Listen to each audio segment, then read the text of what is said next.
Today we are going to discuss on the topic. ഞാനല്ലേ main. ഇത് big boss യൂണിവേഴ്സിലേക്കാണ്. നൂറെ ഭയങ്കര ഇഷ്ടമായിരുന്നു.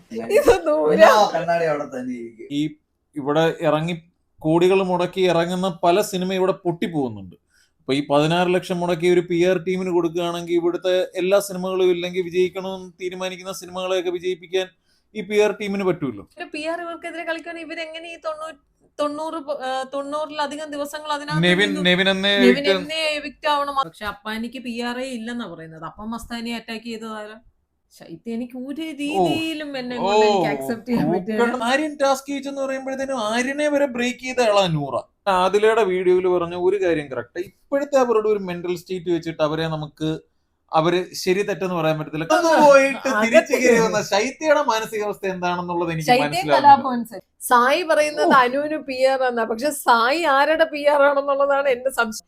അനു തെറ്റ് അക്സെപ്റ്റ് ചെയ്ത് അപ്പാനിയുടെ കാല് പിടിച്ച് ക്ഷമ ചോദിച്ചു. കുറച്ച് കഴിഞ്ഞപ്പോ ശൈത്യ ചെന്നിട്ട് അപ്പാനിയോട് പറഞ്ഞതാ ഇത് കൂടോത്രം വല്ലതും ആയിരിക്കും. എല്ലാ PR പറയുന്നത് തന്നെ ഞങ്ങളും പറയുന്നുള്ളൂ.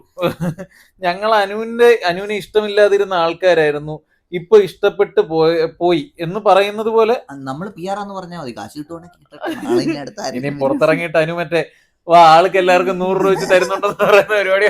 അനുവിനെ കോർണർ ചെയ്യുമായിരുന്നു, പ്രത്യേകിച്ച് അനുവിന്റെ ഫ്രണ്ട്സ് ചേർന്നു ദയ ചെയ്യാൻ. ഇങ്ങനെ ഒരു മനുഷ്യൻ ഇവിടെ പിടിപ്പില്ലാത്ത മനുഷ്യൻ എന്തെങ്കിലും ഒന്നും പറയില്ലെങ്കിൽ മറ്റേ ഇതിന്റെ ഡയലോഗ് കഥാപാത്രമാവും.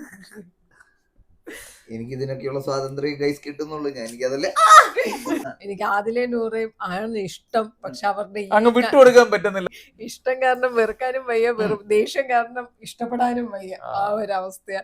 പക്ഷെ എനിക്ക് അവരുടെ തെറ്റിദ്ധാരണകൾ കൂടണം എന്നാണ് ആഗ്രഹം. കൂടിയില്ലെങ്കിലും തെറ്റിദ്ധാരണകൾ മാറട്ടെ.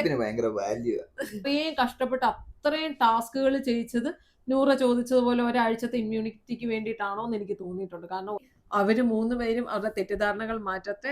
ശൈത്യ ഒരു ജെനുവിൻ ജെം അല്ല എന്നുള്ളത് അവരറിയണം. ഇതൊക്കെയാണ് ഇപ്പോഴത്തെ എന്റെ ആഗ്രഹങ്ങൾ. നല്ല കണ്ടസ്റ്റന്റ് ജയിക്കട്ടെ. അപ്പൊ അത്രേ ഉള്ളൂ. ആര് ജയിച്ചാലും നല്ലത്, ആര് ജയിച്ചാലും അവർക്ക് നല്ലത്. നമുക്ക് എന്താ നന്മ, ഈ വീഡിയോക്ക് റീച്ച് കിട്ടിയാൽ എനിക്ക് നല്ലത്, സന്തോഷം. പ്രേക്ഷകന്റെ രോദനം അതായിരുന്നു ഇത്.